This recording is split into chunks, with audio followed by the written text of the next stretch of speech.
วันนี้มาชวนทำเค้กชิฟฟ่อนกล้วยหอมช็อกโกแลตสูตรเค้กชิฟฟ่อนนุ่มฟูได้รสชาติของกล้วยหอมและช็อกโกแลตที่เข้ากันได้อย่างลงตัวใครมีกล้วยสุกงอมทานไม่หมดดูคลิปนี้แล้วลงมือทำได้เลยเริ่มจากการนำกล้วยหอมไปปั่นรวมกับน้ำตาลทรายแจกใส่น้ำตาลทรายแดงและกล้วยหอมสุกงอมที่แช่ฟรีซไว้ปั่นรวมกันให้ละเอียดและพักไว้ก่อน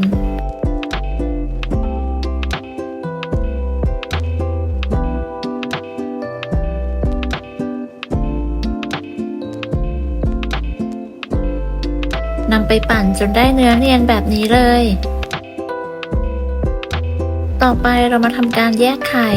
จากใช้เป็นไข่ไก่เบอร์ 2จำนวน 3 ฟอง แยกไข่แดงและไข่ขาวออกจากกัน โดยระวังอย่าให้มีไข่แดงติดลงไปในไข่ขาว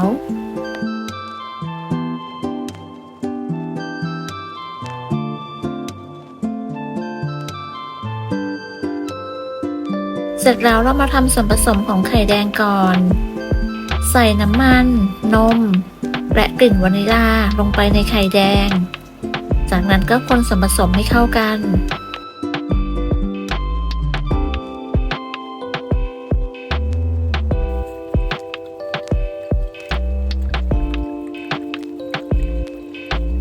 คนจนเข้ากันดีแล้วต่อไปนำกล้วยที่เราบดไว้ใส่ลงไป แล้วก็ใช้ตะกร้อมือคนส่วนผสมจนเข้ากันดีต่อไปเราก็จะใส่แป้ง มีแป้งเค้ก ผงโกโก้ และเบกกิ้งโซดา ร่อนแป้งลงไปในของเหลว จากนั้นก็ใช้ตะกร้อมือคนส่วนผสมให้เข้ากันด้วยความเร็ว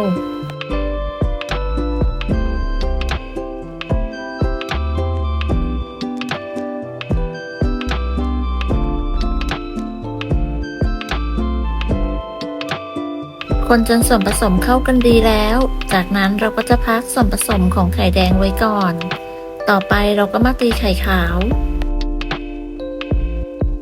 เปิดสปีดความเร็วกลาง ตีไข่ขาวจนขึ้นฟองหยาบเล็กน้อย จากนั้นใส่ครีมออฟราท่าลงไป ถ้าไม่มีสามารถใช้น้ำมะนาวแทนได้ จากนั้นก็ทยอยใส่น้ำตาลทรายลงไป โดยแบ่งใส่ 2-3 ครั้ง จนกระทั่งน้ำตาลทรายหมดแต่ละครั้งก็ให้ห่างกันประมาณ 10-15 วินาที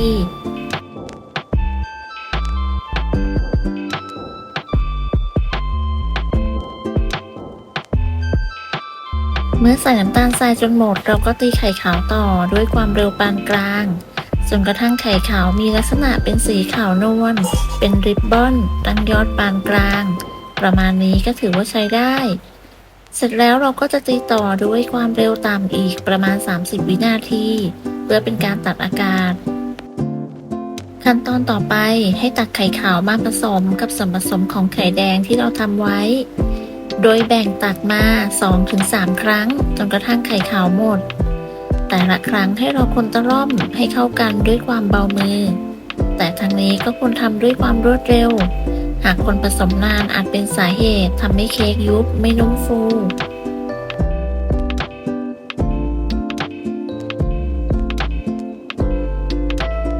คนจนส่วนผสมเข้ากันดีแล้วเราก็นำมาตักใส่พิมพ์วันนี้ใช้เป็นพิมพ์เทฟลอนวงรีประมาณ1 ปอนด์และพิมพ์กลมแบบถอดก้นขนาด1 ปอนด์เทส่วนผสมเสร็จแล้วก็เคาะเบาๆเพื่อได้อากาศจากนั้นก็นำเข้าอบกันได้เลยอบที่อุณหภูมิ160 องศา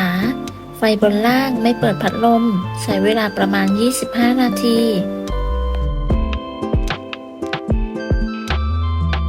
เมื่อครบเวลาแล้วก็นำเค้กออกจากเตา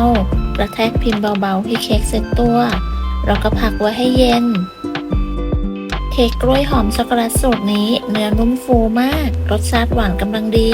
เน้นความหวานจากกล้วย